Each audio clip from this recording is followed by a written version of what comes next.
Book 2, Chapter 16 of The Lancashire Witches. This recording is in the public domain. Reading by Andy Minter.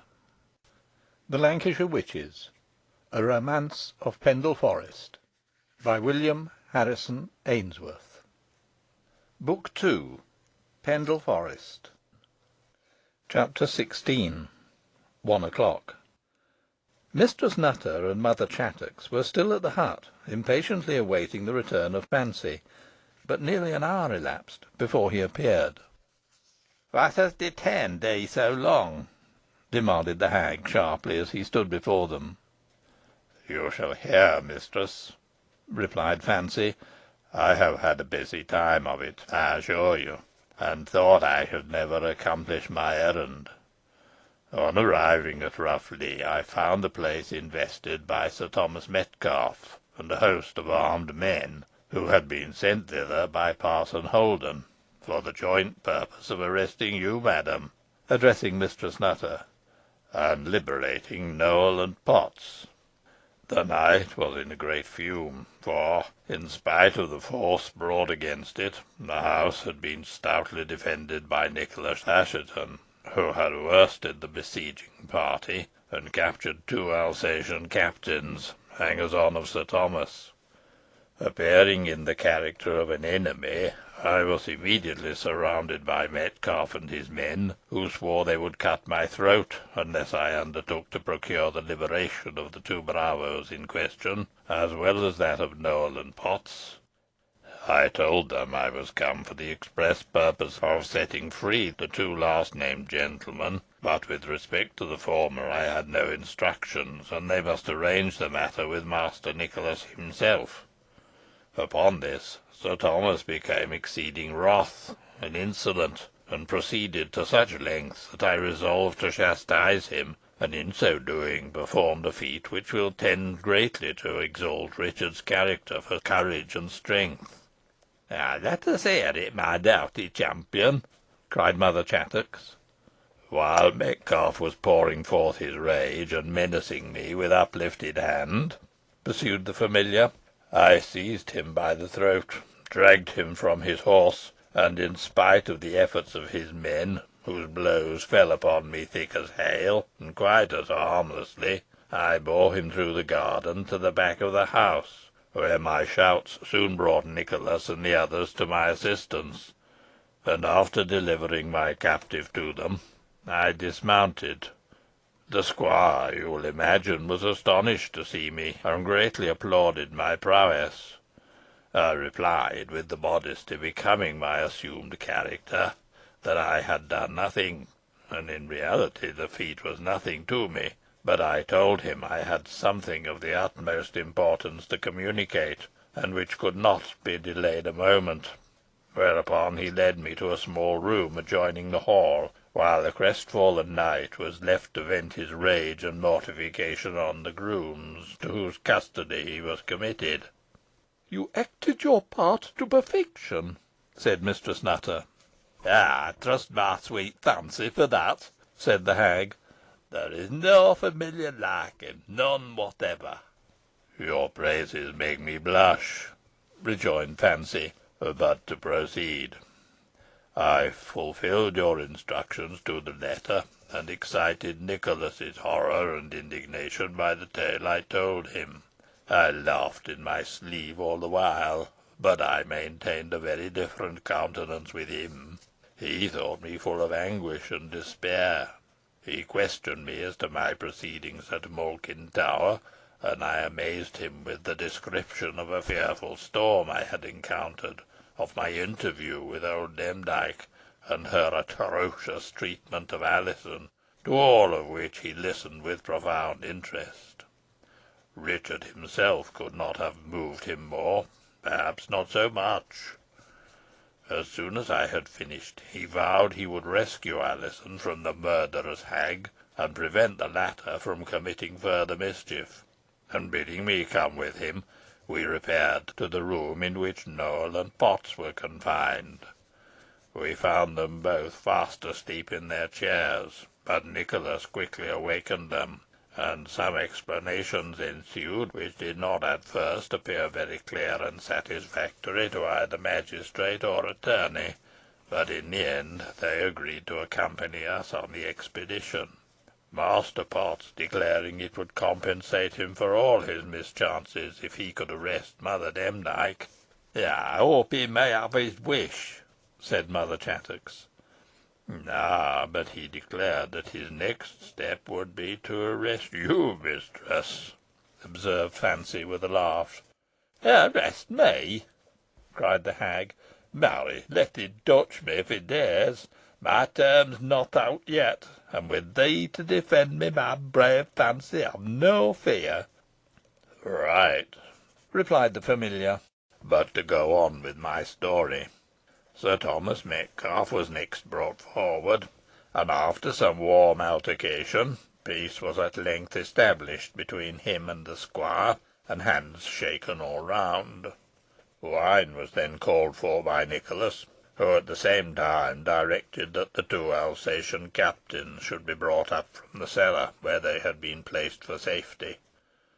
The first part of the order was obeyed, but the second was found impracticable, inasmuch as the two heroes had found their way to the inner cellar, and had emptied so many flasks that they were utterly incapable of moving.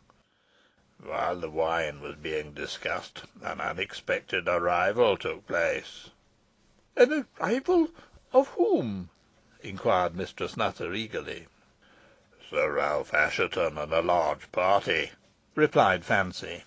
"Parson Holden, it seems, not content with sending Sir Thomas and his rout to the aid of his friends, had proceeded for the same purpose to Whalley, and the result was the appearance of this new party. A brief explanation from Nicholas and myself served to put Sir Ralph in possession of all that had occurred, and he declared his readiness to accompany the expedition to Pendle Hill, and to take all his followers with him. Sir Thomas Metcalfe expressed an equally strong desire to go with him, and of course it was acceded to. I am bound to tell you, madam," added Fancy to Mistress Nutter, "that your conduct is viewed in a most suspicious light by every one of these persons except Nicholas, who made an effort to defend you." "I care not what happens to me, if I succeed in rescuing my child," said the lady. "But have they set out on the expedition?" "By this time, no doubt they have," replied Fancy. "I got off by saying I would ride on to Pendle Hill, and stationing myself on the summit, give them a signal when they should advance upon their prey. And now, good mistress, I pray you dismiss me. I want to cast off this shape, which I find an encumbrance, and to resume my own. I will return when it is time for you to set out." The hag waved her hand, and the familiar was gone. Half an hour elapsed, and he returned not. Mistress Nutter became fearfully impatient. 3/4, and even the old hag was uneasy. An hour, and he stood before them, dwarfish, fiendish, monstrous. "It is time," he said, in a harsh voice, but the tones were music in the wretched mother's ears. "Come, then," she cried, rushing wildly forth. "Ay, come," replied the hag, following her. "Not so fast. You cannot go without me." "Nor either of you without me," added Fancy. "Here, good mistress, is your broomstick." "Away for Pendle Hill!" screamed the hag. "Ay, for Pendle Hill," echoed Fancy, and there was a whirling of dark figures through the air as before. Presently they alighted on the summit of Pendle Hill, which seemed to be wrapped in a dense cloud, for Mistress Nutter could scarcely see a yard before her. Fancy's eyes, however, were powerful enough to penetrate the gloom, for, stepping back a few yards, he said "The expedition is at the foot of the hill, where they have made a halt. We must wait a few moments till I can ascertain what they mean to do. Ah, I see. They are dividing into 3 parties. One detachment, headed by Nicholas Assheton, with whom are Potts and Nowell, is about to make the ascent from the spot where they now stand. Another, commanded by Sir Ralph Assheton, is moving towards the butt end of the hill, and the third, headed by Sir Thomas Metcalfe, is proceeding to the right. Those are goodly preparations. Ah, but what do I behold? The first detachment have a prisoner with them. It is Jem Device, whom they have captured on the way, I suppose. I can tell from the rascal's looks that he is planning an escape. Patience, madam. I must see how he executes his design. There is no hurry. They are all scrambling up the hillsides. Some one slips and rolls down, and bruises himself severely against the loose stones. It is Master Potts. He is picked up by James Device, who takes him on his shoulders. What means the knave by such attention? We shall see anon. They continue to fight their way upwards, and have now reached the narrow path among the rocks. Take heed, or your necks will be broken. Oh, well done, Jem. Bravo, lad. Thy scheme is out now. Oh, what has he done? Asked Mother Chattox. Run off with the attorney, with Master Potts, replied Fancy. Disappeared in the gloom, so that it is impossible Nicholas can follow him. Oh, but my child, where is my child? Cried Mistress Nutter, in agitated impatience. Come with me, and I will lead you to her, replied Fancy, taking her hand. And do you keep close to us, mistress, he added to Mother Chattox. Moving quickly about the heathy plain, they soon reached a small dry hollow, about 100 paces from the beacon, in the midst of which, as in a grave, was deposited the inanimate form of Alizon. When the spot was indicated to her by Fancy, the miserable mother flew to it, and with indescribable delight clasped her child to her breast. But the next moment a new fear seized her, for the limbs were stiff and cold, and the heart had apparently ceased to beat. "Oh, she is dead!" exclaimed Mistress Nutter frantically. No, she is only in a magical trance, said Fancy. My mistress can instantly revive her. "Oh, prithee do so, then, good Chattox," implored the lady. "Better defer it till we have taken her hence," rejoined the hag. "Oh, no, now, let me be assured she lives," cried Mistress Nutter. Mother Chattox reluctantly assented, and touching Alizon with her skinny finger, first upon the heart, then upon the brow, the poor child began to show symptoms of life. "My child, my child!" cried Mistress Nutter, straining her to her breast. "I am come to save you." You will scarce succeed if you tarry here longer, said Fancy. Away! "Ah, come away!" shrieked the hag, seizing Alizon's arm. "Where are you about to take her?" asked Mistress Nutter. "To my hut," replied Mother Chattox. "No, no, she shall not go there," returned the lady. "And wherefore not?" screamed the hag. "She is mine now, and I say she shall go." Right, mistress, said Fancy, and leave the lady here if she objects to accompany her. But be quick. "You shall not take her from me," shrieked Mistress Nutter, holding her daughter fast. "I see through your diabolical purpose. You have the same dark design as Mother Demdike, and would sacrifice her. But she shall not go with you, neither will I." "Oh, tut!" exclaimed the hag.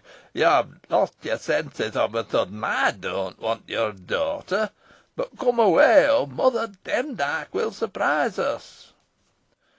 Do not trifle with her longer, whispered Fancy to the hag.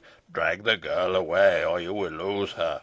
A few moments, and it will be too late. Mother Chattox made an attempt to obey him, but Mistress Nutter resisted her. "Oh, curse it on her!" she muttered. "She is too strong for me. Do thou help me," she added, appealing to Fancy. I cannot, he replied. "I have done all I dare to help you. You must accomplish the rest yourself." "But, my sweet imp, recollect." "I recollect I have a master," interrupted the familiar. "And a mistress too," cried the hag, "and she will chastise thee if thou art disobedient. I command thee to carry off this girl." "I have already told you I dare not, and I now say I will not," replied Fancy. "Will not!" shrieked the hag. "Thou shalt smart for this. I will bury thee in the heart of this mountain, and make thee labour within it like a gnome. I will set thee to count the sands on the river's bed, and the leaves on the forest trees. Thou shalt not know rest nor respite." "Ho! ho! ho!" laughed Fancy mockingly. "Don't deride me," cried the hag. "I will do it, thou saucy jackanapes. For the last time, wilt obey me?" "No," replied Fancy. "and for this reason. Your term is out. It expired at midnight." "It is false!" shrieked the hag, in accents of mixed terror and rage. "Our months to run, and will renew it."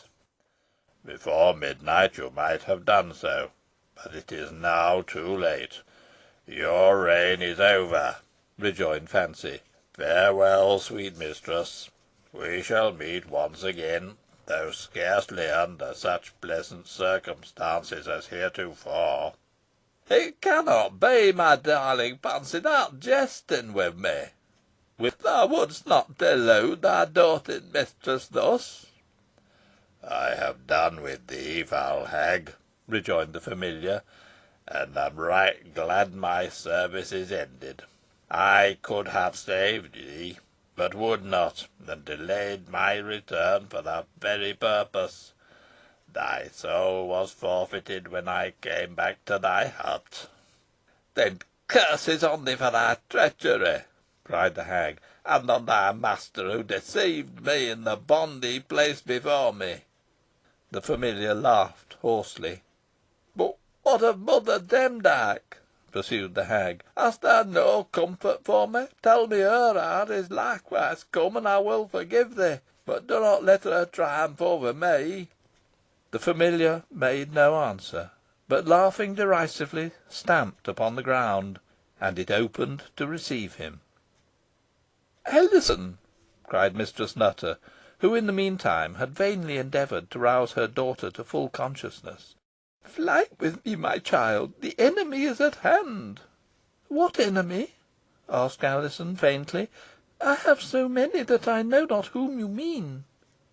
"But this is the worst of all. This is Mother Demdike," cried Mistress Nutter. "She would take your life.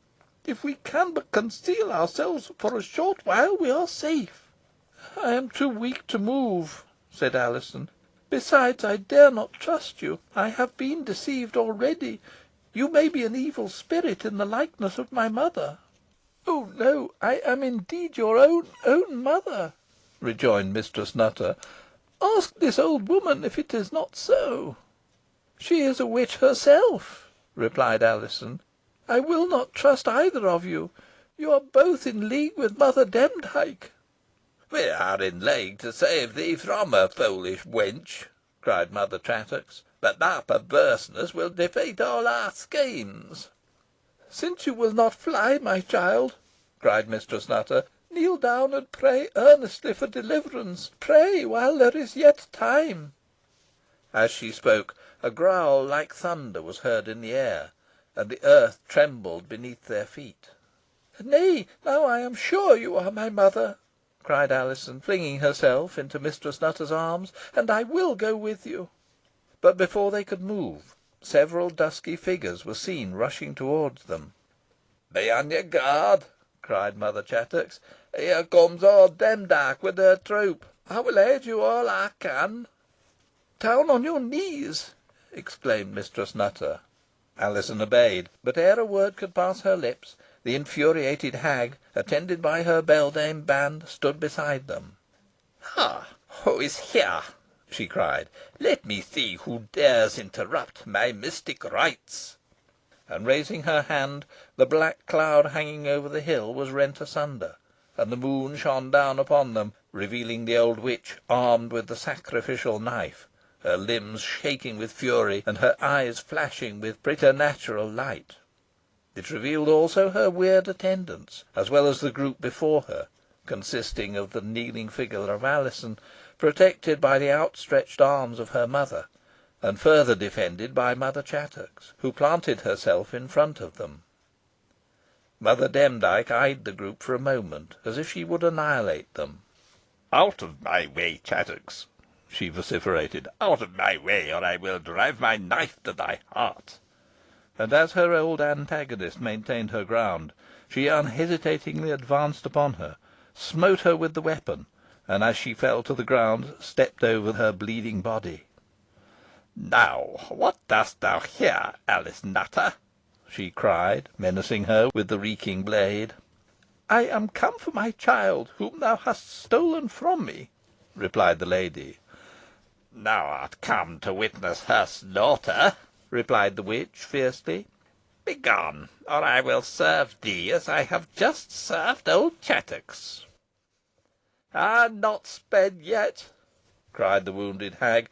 "I shall live to see thee bound hand and foot by the officers of justice, and certain thou wilt perish miserably. I shall die content."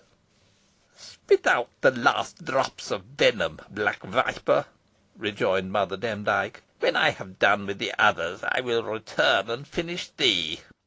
Alice Nutter, thou know'st it is in vain to struggle with me. Give me up the girl." "Wilt thou accept my life for hers?" said Mistress Nutter. "Of what account would thy life be to me?" rejoined Mother Demdike, disdainfully. "If it would profit me to take it, I would do so without thy consent. But I am about to make an oblation to our master, and thou art his already. Snatch her child from her. We waste time," she added to her attendants. And immediately the weird crew rushed forward, and, in spite of the miserable mother's efforts, tore Alizon from her. "I told you it was in vain to contend with me," said Mother Demdike. "Oh, that I could call down Heaven's vengeance upon thy accursed head!" cried Mistress Nutter. "But I am forsaken alike of God and man, and shall die despairing."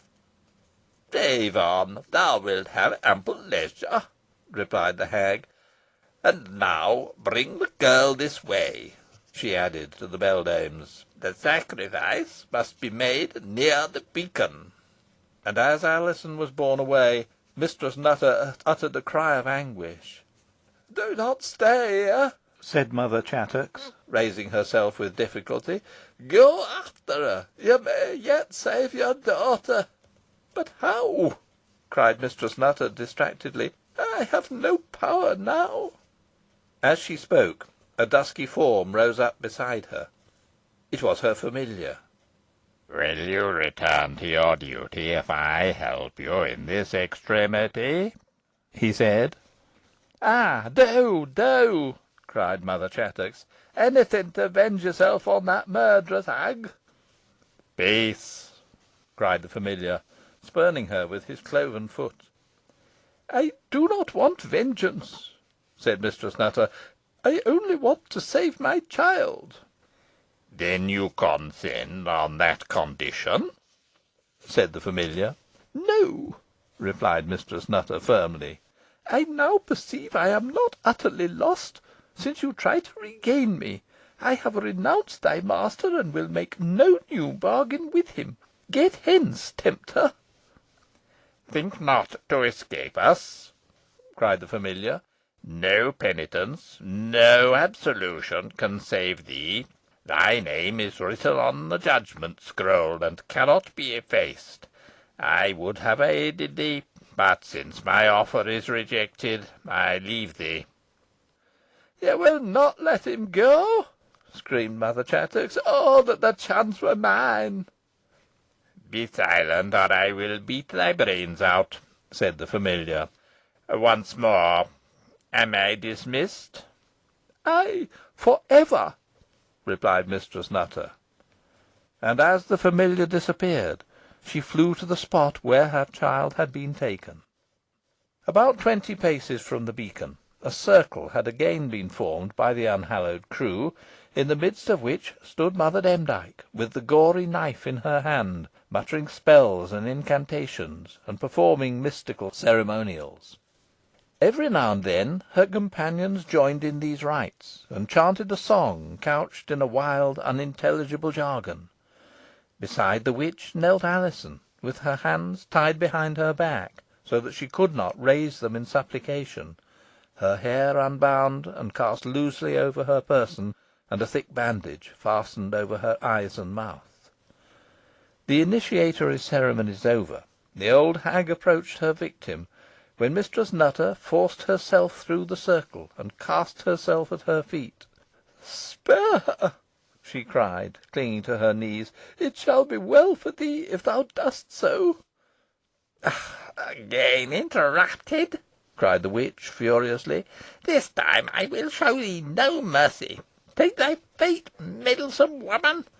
And she raised the knife. But ere the weapon could descend, it was seized by Mistress Nutter, and wrested from her grasp. In another instant Alizon's arms were liberated, and the bandage removed from her eyes. "Now it is my turn to threaten. I have thee in my power, infernal hag," cried Mistress Nutter, holding the knife to the witch's throat, and clasping her daughter with the other arm. "Wilt let us go?" "No," replied Mother Demdike, springing nimbly backwards. "You shall both die. I will soon disarm thee." And making one or two passes with her hands, Mistress Nutter dropped the weapon, and instantly became fixed and motionless, with her daughter equally rigid in her arms. They looked as if suddenly turned to marble. "Now to complete the ceremonial," cried Mother Demdike, picking up the knife. And then she began to mutter an impious address preparatory to the sacrifice, when a loud clangour was heard, like the stroke of a hammer upon a bell. "What was that?" exclaimed the witch in alarm. "Were there a clock here, I should say it had struck one," replied Mould-heels. "It must be our master's timepiece," said another witch. 1 o'clock!" exclaimed Mother Demdike, who appeared stupefied with fear.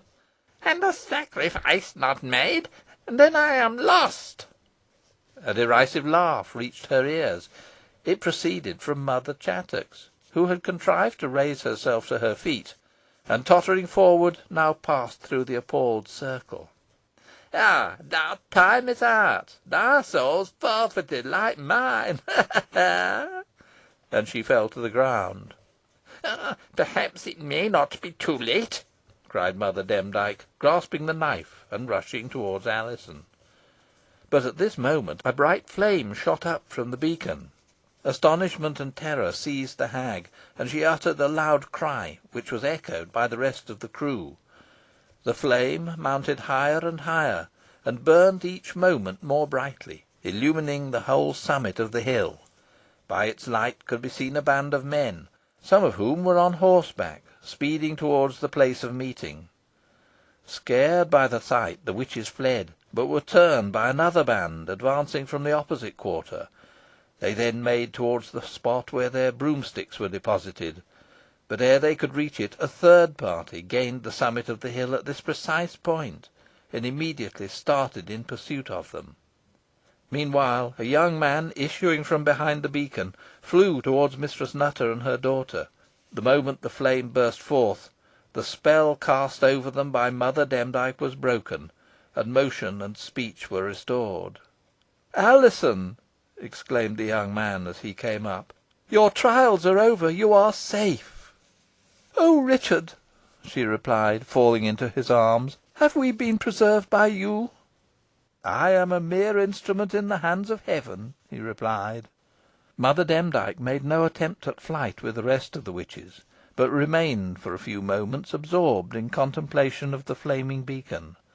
Her hand still grasped the murderous weapon she had raised against Alizon, but it had dropped to her side when the fire burst forth. At length she turned fiercely to Richard, and demanded, Was it thou who kindled the beacon?" "It was," replied the young man. "And who bade thee do it? Who brought thee hither?" pursued the witch. "An enemy of thine, old woman," replied Richard. "His vengeance has been slow in coming, but it has arrived at last." "But who is he? I see him not," rejoined Mother Demdike. "You will see him before yon flame expires," cried Richard.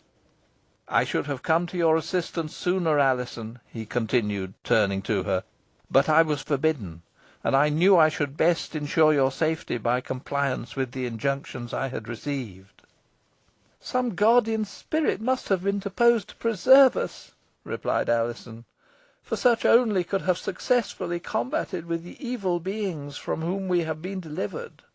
"Thy spirit is unable to preserve thee now," cried Mother Demdike, aiming a deadly blow at her with her knife.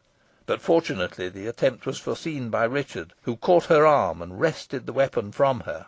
"Curses upon thee, Richard Assheton!"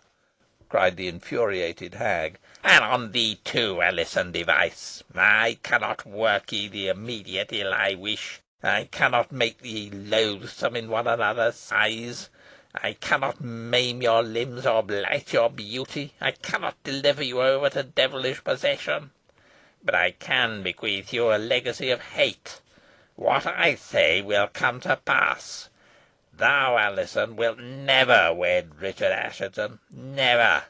Vainly shall ye struggle with your destiny. Vainly indulge hopes of happiness. Misery and despair and an early grave are in store for both of you. He shall be to you your worst enemy, and you shall be to him destruction. Think of the witch's prediction, and tremble, and may her deadliest curse rest upon your heads." "Oh, Richard!" exclaimed Alizon, who would have sunk to the ground if he had not sustained her, "why did you not prevent this terrible malediction?" "He could not," replied Mother Demdike, with a laugh of exultation. "It shall work, and thy doom shall be accomplished. And now to make an end of old Chattox, and then they may take us where they please." And she was approaching her old enemy with the intention of putting her threat into execution, when James Device, who appeared to start from the ground, rushed swiftly towards her. "What art thou doing here, Jem?" cried the hag, regarding him with angry surprise. "Dost thou not see we are surrounded by enemies? I cannot escape them. But thou art young and active. Away with thee!" "Not without yo, granny," replied Jem. "I'd run as fast as I could to help you. Stick fast. Hold on me," he added, snatching her up in his arms, "and I'd bring you clear off yet." And he set off at a rapid pace with his burden, Richard being too much occupied with Alizon to oppose him. CHAPTER 17.